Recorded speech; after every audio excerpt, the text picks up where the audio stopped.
Barkeep, a man could die of thirst in this pub. Somebody buy me a pint, please.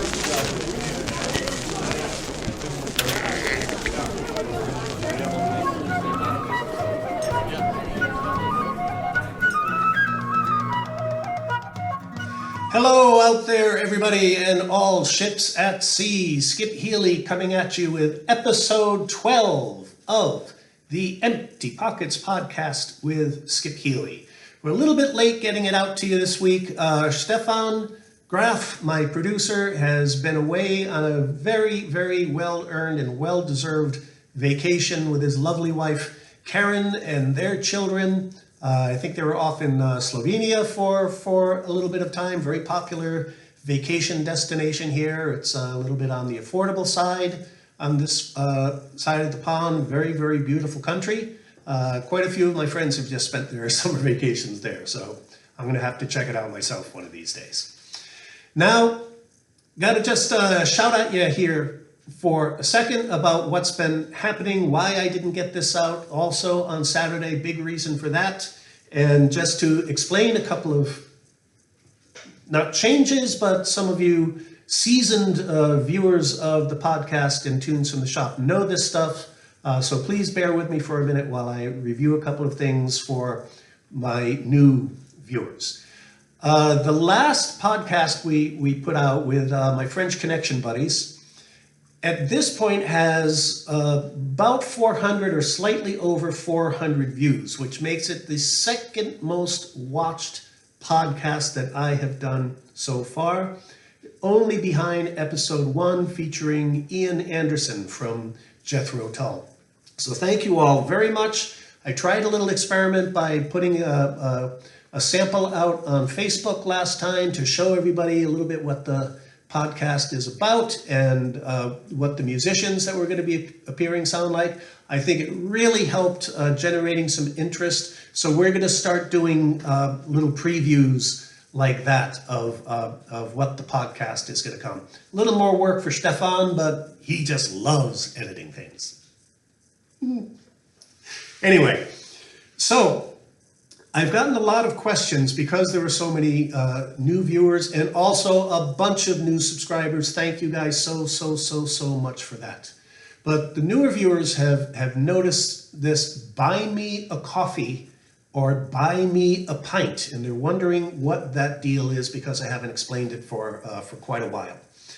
So I am self-financing all of this stuff, and one of the big reasons, to be very honest with you, I'm doing the podcast is to try to generate eventually some income because of, I've been having very severe problems with arthritis in my hands, and I had a failed operation on my right hand. I had an implant put in there that came apart and caused some, a couple of emergency surgery. So my right hand is not what it used to be, and the left hand isn't either.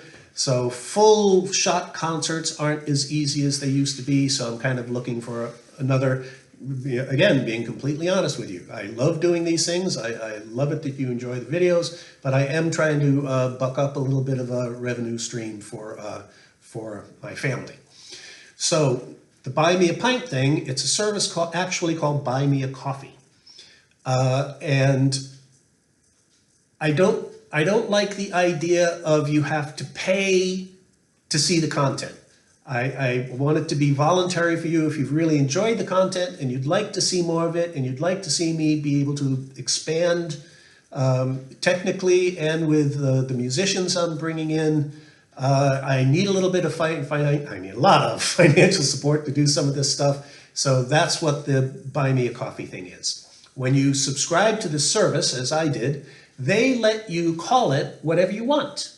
So the real name is Buy Me a Coffee, but I call it Buy Me a Pint. Seems apropos. So when you click on that hyperlink, it brings you to the Buy Me a Coffee site. So that's the first little bit of confusion. You are at the right place when it says Buy Me a Coffee. And if you look, you'll see and you can go to the site. You're not locked into paying something if you just visit it and want to see what it is. It's actually very clever. It's very clever. It's very nicely done. When you come to my page, you'll see there's a series of pint glasses. Each pint glass is 5 of whatever your local currency is. If you're in Japan, if you're in America, if you're someplace in Europe, Great Britain, it doesn't matter. It can be dollars, it can be euros, it can be yen, it can be anything, pesos. You just give your donation, whatever you want the donation to be. You can click on the pint glass. Each pint glass is worth 5 of whatever your currency is. So you don't have to worry about, you're gonna get hit with some transferring fees or currency change or anything like that. You send in $5, it's $5. Wash your hands, forget about it, you're all done. You can make a monthly subscription. You can do a one-time donation.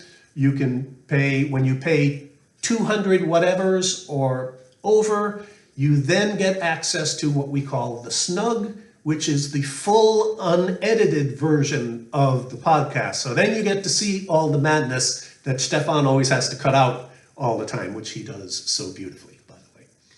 So that's what the Buy Me a Pint, Buy Me a Coffee thing is. Now, you may notice a slight improvement in the quality of the podcast this week here from the shop. That is because so many of you have been so generous with your donations, I have been able to take some of those funds, buy a new 5G webcam, buy a ring light to help with the lighting. My mother-in-law, Madeline Feller, has actually made me basically a blackout curtain that goes now in front of, I have about a 10-foot by 3.5 or so foot window right in front of me here that faces dead west. So when I do these in the afternoon or early evening, the sun is almost 90 degrees. There's almost a straight shot to the sun. Gets very brutal. The lighting gets weird. So a whole bunch of improvements, updated microphone, trying to pick up the quality of the podcast so you can enjoy it more, and also so the YouTube algorithm will start supporting me a little bit more than it does. Some people far more experienced than me in podcasting and all technical online things have said to me they think one of the problems may be I keep switching from a 5G camera, which is the stuff that Stefan does, to my crappy little built-in webcam that I have been using for a long time, and that imbalance in the quality of the shot is frowned upon by the YouTube algorithm. So with your help, been able to pick up technically a little bit about what's going on with the podcast, and my long-term hope is to bring some of my crazy friends here from Ireland and from England. My buddies came from France. There are travel expenses for then. I have now a big hurdle to jump over with some expenses. So that is what your donations are helping with. Also, thanks to your donations, we're able to bring in people like Olivier. I have some friends that I'm already talking with who want to do the podcast, and I'd like to play with them because we've done a lot of concerts together, and it just doesn't work over Zoom. So that's the long term, that is the short term, and the long term reason for the Buy Me a Coffee, Buy Me a Pint. And thank you all very, very, very much for your support with those efforts.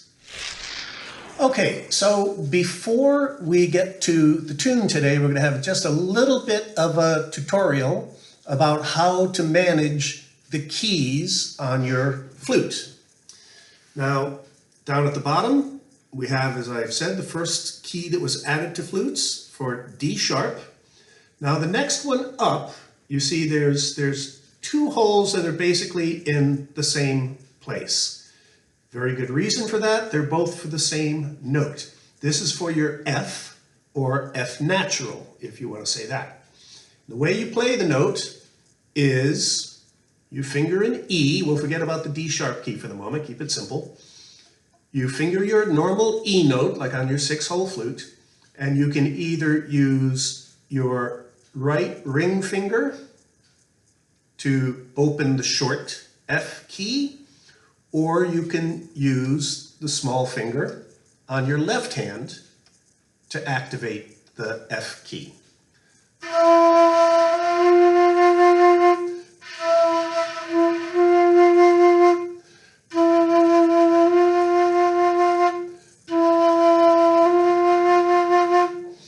Now, some of you may wonder, why the heck are there two keys? It's just some bogus thing from flute makers to make more money. No, there actually is a reason behind it. Now, you have to remember that these flutes, I have to remember to go backwards, these flutes were the instrument for playing classical music in the end of the 1700s through the 1860s or so. And so they needed to be chromatic instruments. The more the flute started to be featured in music, not hidden in the background anymore, started to be a little bit more to the forefront, all of this so-called half-holing and fork fingerings and things wasn't getting the job done anymore. Now, in traditional music, most people, most of the time, use this short key, but I do know a lot of players that use this long key. The reason for the long key is so in classical music, if you're playing, let's say, like in D minor, okay? You have a lot of Ds, you have a lot of F notes. That is so you can slur back and forth between the D and the F.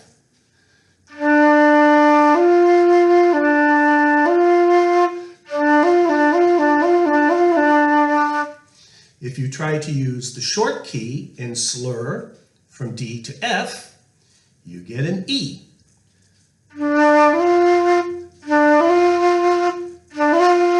No matter how fast you are, you get that little E note in there because you have to pick up your bottom finger to get over to the key. And when you pick up that bottom finger, here comes your E note. Then you open the key and you get your F note. So you either have to stop playing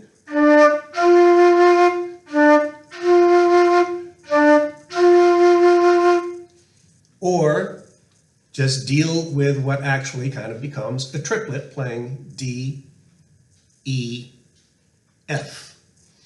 So that's the whole reason for this long key down the front of the flute, is just to be able to slur from a D note to an F note. So even in Irish tunes, if you're, there's a few very well-known D minor reels, for example, you can take your pick. You can use whatever one you like, but if you're going to play from a D note straight to an F note, you have to either use this outside key, the left finger activated key, or a glottal stop or tongue the note, or however you want to separate the two notes so you don't have your little E triplet in the middle.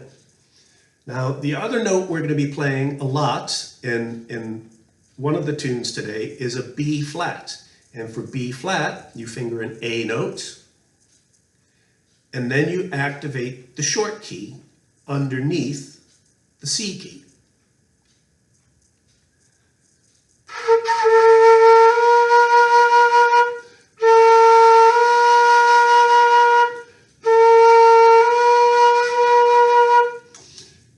That key is also, that B flat key is also very helpful if you get bold and you want to play up into the third octave. You play your third octave E, now you're using the D sharp key.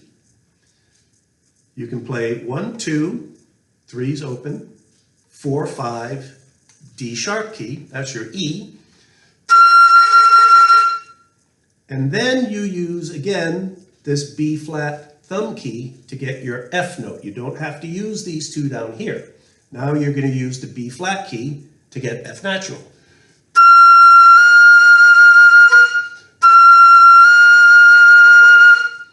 Or if you want to play a third octave D sharp, you close all the middle 6 holes, open the D sharp and the G sharp.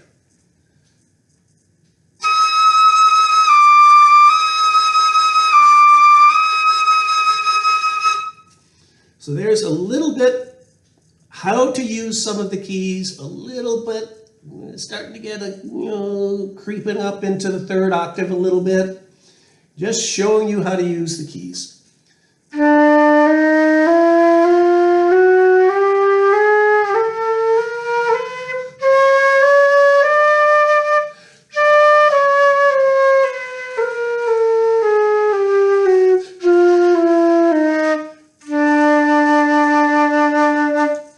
Okay, so there's a little tutorial on using all of this plumbing that you paid so much to have put on your flute. Okay, time to get to some tunes. But before we get to the tunes, I have what the lawyers would call a mea culpa. It's my fault.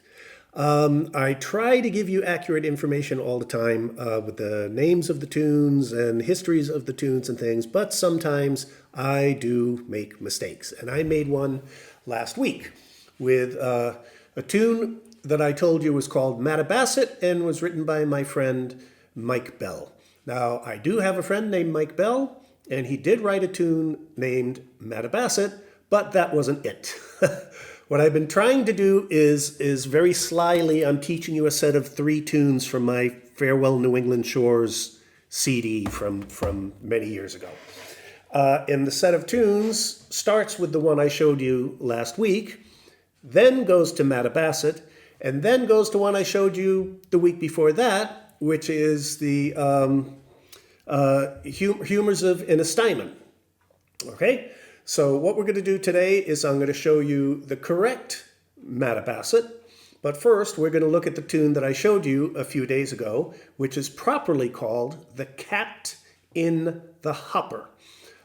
This may have its origins in Scotland. It may not. It's kind of well known for a contradance tune over in New England, which is where I learned it.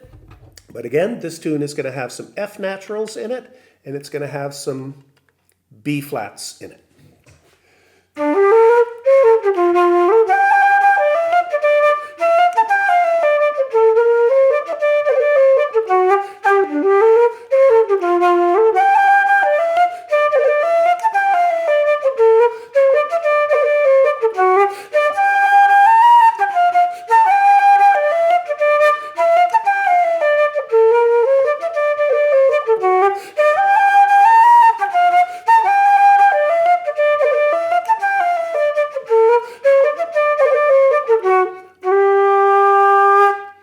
So let's break this one down a little bit. Really cool tune. The beginning is kind of the trickiest part in my opinion. First couple of measures. So D, G, A, B flat.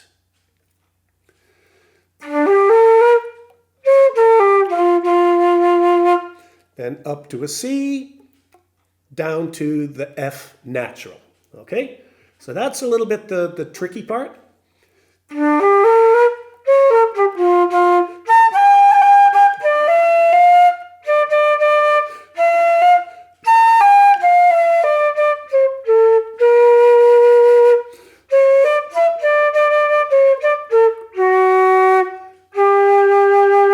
Now, I like to put an F sharp in there at the end of the line. I don't know if it's exactly correct or not, but I like the brightness that it gives compared to the C's and the F's and the B flats going on earlier in the line.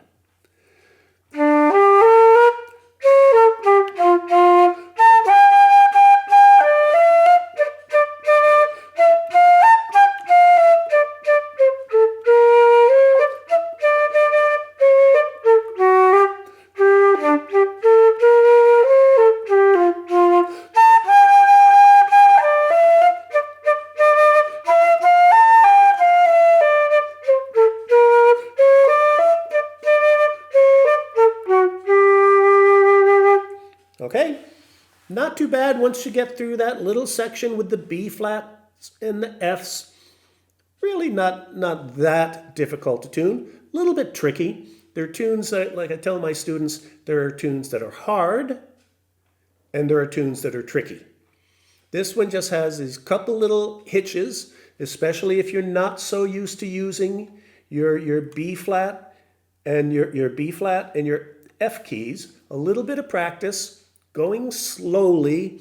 Remember, when you're learning these tunes, and especially these new techniques or these new moves, whatever you want to call them, you're trying to show your brain what you want your body to do.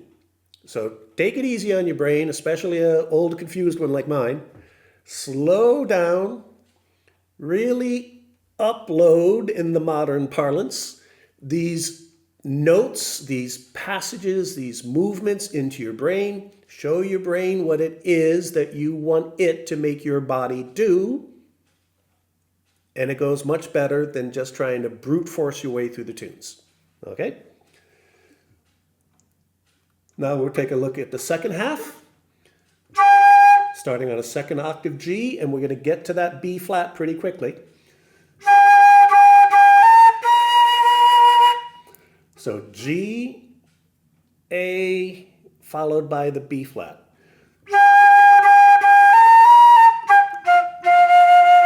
Down to the F.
Okay, there's the cat in the hopper. Not Mattabasset, but now Mattabasset. So that tune was basically in G, or faux G minor, because of the F and the C and the B flats. Now we're going to move up one step, and we're going to start playing in A minor, and we're going to sneak in a couple of F naturals in this tune. Now this is Mike Bell's Mattabasset.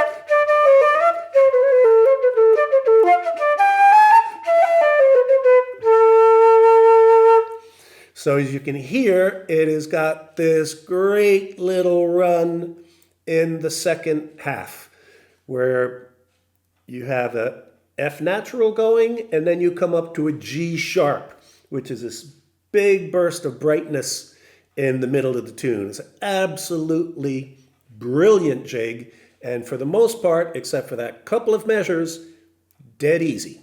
Okay?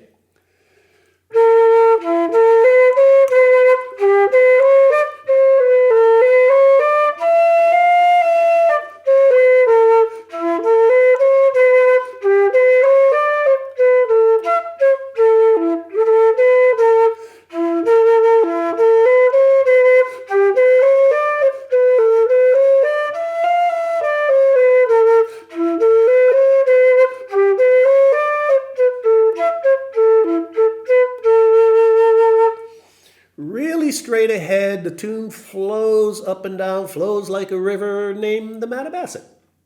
There you go, from north central Connecticut, down through Middletown, Connecticut. Hi, Jim Clark. Down to New Haven and out into Long Island Sound. Now the second half, as we said, is the part that's a little bit tricky. It's going to start on C naturals. Excuse me.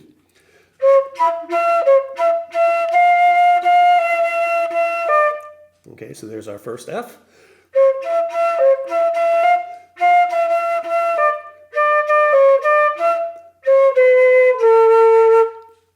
Not very hard there. Here comes the cool part.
Those of you listening closely, you could hear I did the D sharp, sleazy E.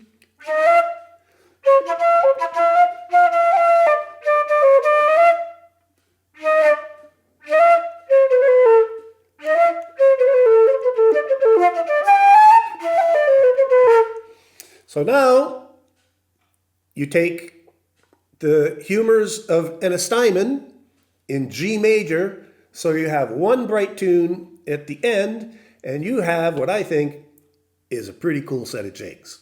So starting with a cat in the hopper, into Mike Bell's Mattabesset in A minor, and then ending with a G major tune. Okay?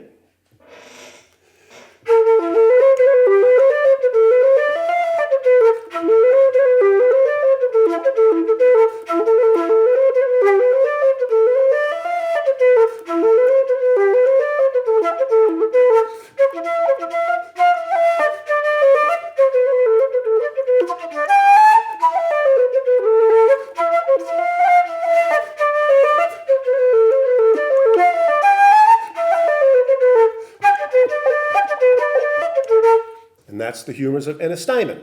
Okay? So I'll try to play that set of the three tunes for you together.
So that's one of the tracks from my Farewell New England Shores CD. We're going to talk a little bit more about this CD later, especially that particularly innocent looking little bit of spray over my left shoulder that becomes not so innocent shortly after that.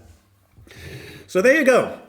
There's a nice set of tunes starting off in kind of a G minor-y, G modal-y kind of tune, going up a step into A minor tune that still has an F in it. So we've taken the B flat out, but we've kept the F, and then ending up in a really bright, really happy G major tune. So that's a nice set of jigs for you to learn. A couple of unusual tunes and one that used to be common that we got to make common again. So everybody, thank you very much. I hope you've enjoyed the podcast. If you have, please, please, please subscribe. It really means a lot to me. It really helps a lot. And if you feel like buying me an old pint or two, that's a thirsty business we're in here playing the flute. Cheers, everybody. I hope you enjoyed it. All the best. See you next Thursday for our next tune from the shop, and next Saturday for part 2 of The French Connection, the Healy Cartel, featuring my brother from another mother, Olivier Leclerc, and our first cousin, Nico Hubert. Enjoy your weekend, everybody. Cheers now.